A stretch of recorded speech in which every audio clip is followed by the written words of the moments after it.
एक स्थान पर 4 ब्राह्मण रहते थे। चारों विद्याभ्यास के लिए कान्य को गए। निरंतर 12 वर्ष तक विद्या पढ़ने के बाद वे संपूर्ण शास्त्रों के पारंगत विद्वान हो गए, किंतु व्यवहार बुद्धि से चारों खाली थे।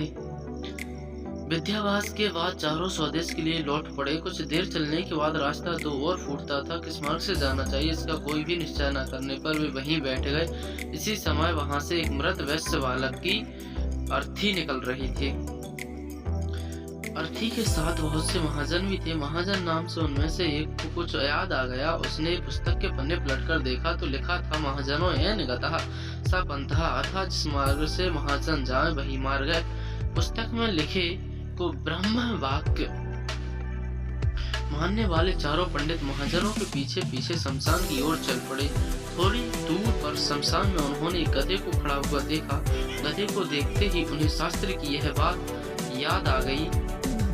राजद्वारे शमशान तिष्ठति सा बंधवा, अर्थात राजद्वार और शमशान में जो खड़ा हो वह भाई होता है। फिर क्या था, चारों ने शमशान में खड़े गधे को भाई बना लिया। कोई उसके गले से लिपट गया तो कोई उसके पैर धोने लगा। इतने में एक ऊँट उधर से गुजरा। उसे देखकर सब विचार में पड़ गए कि यह कौन है। 12 वर्ष तक विद्यालय की 4 दीवारी में रहते हुए उन्हें पुस्तकों के अतिरिक्त संसार की किसी वस्तु का ज्ञान नहीं था। ऊँट को वेग से भागते हुए देखकर उनमें से एक को पुस्तक में लिखा यह वाक्य याद आ गया, धर्मस्य त्वरिता गति है, अर्थात धर्म की गति में बड़ा वेग होता है। उन्हें निश्चय हो गया कि वेग से जाने वाली यह वस्तु अवश्य धर्म है। उसी समय उनमें से को याद आया, इष्टम धर्मेण योजसे, अर्थात धर्म का संयोग इष्ट से करा दे। उनकी समझ में इस बांधव था। गधा और ऊंट या धर्म दोनों का संयोग कराना उन्होंने शास्त्रोक्त मान लिया। बस खींच खांच कर उन्होंने ऊंट के गले में गधा बांध दिया। वह गधा एक धोबी का था। उसे पता लगा तो वह भागा हुआ आया। उसे अपनी ओर आता देखकर चारों शास्त्र पारंगत पंडित वहां से भाग खड़े हुए। थोड़ी दूर पर एक नदी थी।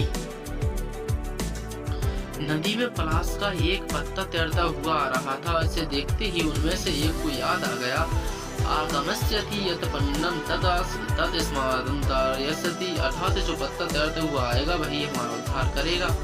उद्धार की इच्छा से वह मूर्ख पंडित पत्ते पर लेट गया।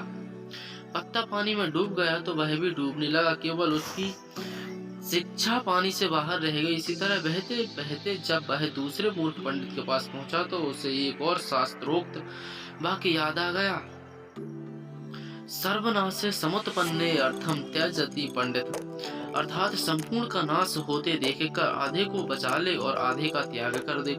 यह याद आते ही उसने बहते हुए पूरे आदमी का आधा भाग बचाने के लिए उसकी शिखा पकड़कर गर्दन काट दी।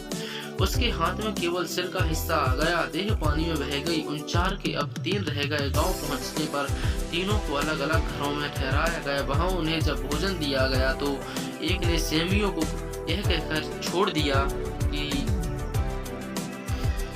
दीर्घ सूत्री विनश्यति, अर्थात दीर्घ तंतु वाली वस्तु नष्ट हो जाती है। दूसरे की रोटियां दी गई तो उसे याद आ गया, अति विस्तार विस्तीर्णम तद वेन्न चिरायुषम, अर्थात बहुत फैली हुई वस्तु आयु को घटाती है। तीसरे को छिद्र वाली वाटिका दी गई उसे याद आ गया, छिद्रेषु अनर्था बहुली भवन्ति, अर्थात छिद्र वाली वस्तु में बहुत अनर्थ होते हैं। परिणाम यह हुआ कि तीनों की जगह हसाई हुई और तीनों भूखे भी रहे।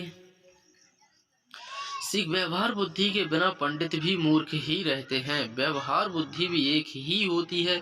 सैकड़ों बुद्धियां रखने वाला सदा डावाडोल रहता है। इसीलिए कहते हैं कि एक ही दिशा में चलिए। आशा करते हैं कहानी आपको अच्छी लगी।